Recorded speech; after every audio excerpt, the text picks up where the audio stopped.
Unemployment labor market, lots of interest in this area as well. As things begin to reopen, okay, as we begin to quote unquote get back to normal, the labor markets will slowly improve. Why I say slowly is that some interesting things happened during this time. One of which is a lot of companies figured out how to do more with less people, okay? They had limits on how many people could be in the workplace. And so they rapidly worked on, if I want to stay in business. At first it was if I want to stay in business. Then it became, hey, if I want to grow, as this thing's open up, it was a shift. Companies are trying to figure out how to do more with less people. This has actually been going on for a while pre-pandemic, but it really accelerated during that. The use of technology, the use of automation has really accelerated within companies, less reliance on people. Now, the bad news is less jobs available. The good news is the jobs that will be available will likely be higher wage jobs going forward. I could talk a bit more about that. So unemployment numbers are going to come up slowly. One big thing that needs to phase out to really get that going is the extended unemployment.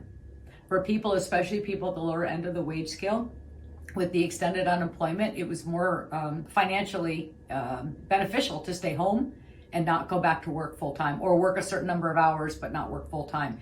And this was very clearly understood, and this has been a struggle for many businesses, especially like restaurants and companies like that, to bring people back to work because it doesn't make financial sense for them.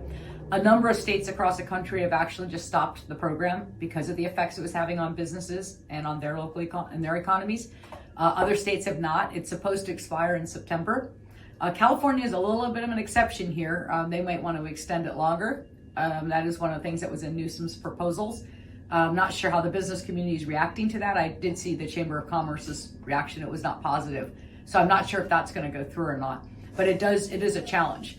I have clients that own restaurants, and they just saying they literally, as people are coming back and they want to eat out, they should be so excited about that, to be opened up again. But the challenge is getting workers.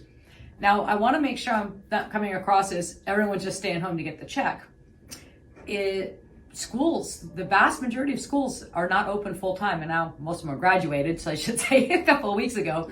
Vast majority of schools in California, public schools, are not open full time.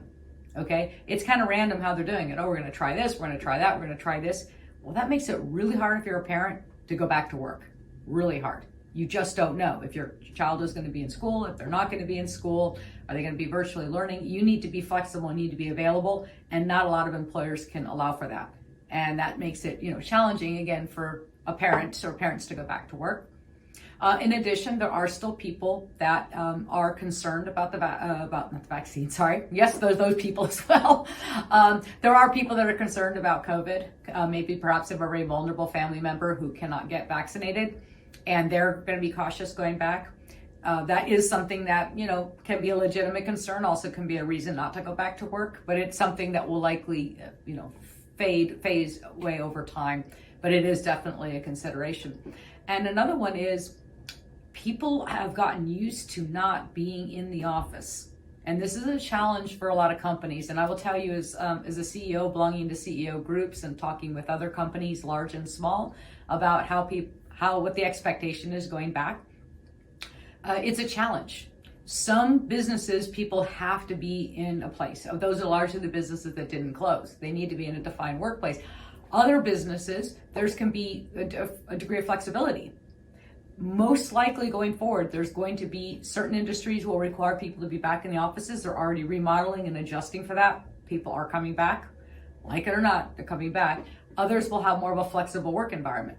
There'll be times when everybody's in the office or in the workplace location. It's not always offices. And there'll be times when people can work remotely.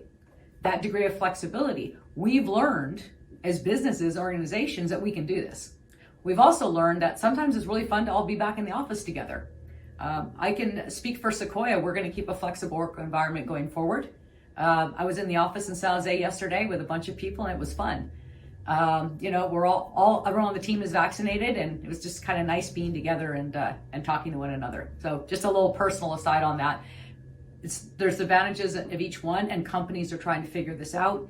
Of course, Cal OSHA hasn't finalized a lot of the information there, which could have impacts on this. But they're bringing people back to work when there's flexibility will help with people who have childcare issues, especially around school, people who have concerns about the virus, who cannot get vaccinated. It will allow that flexibility for companies who can do it. So I want to bring this up, is that this is a moving target, and that's why those unemployment numbers are not going to go up as quickly as our return to quote unquote normalcy.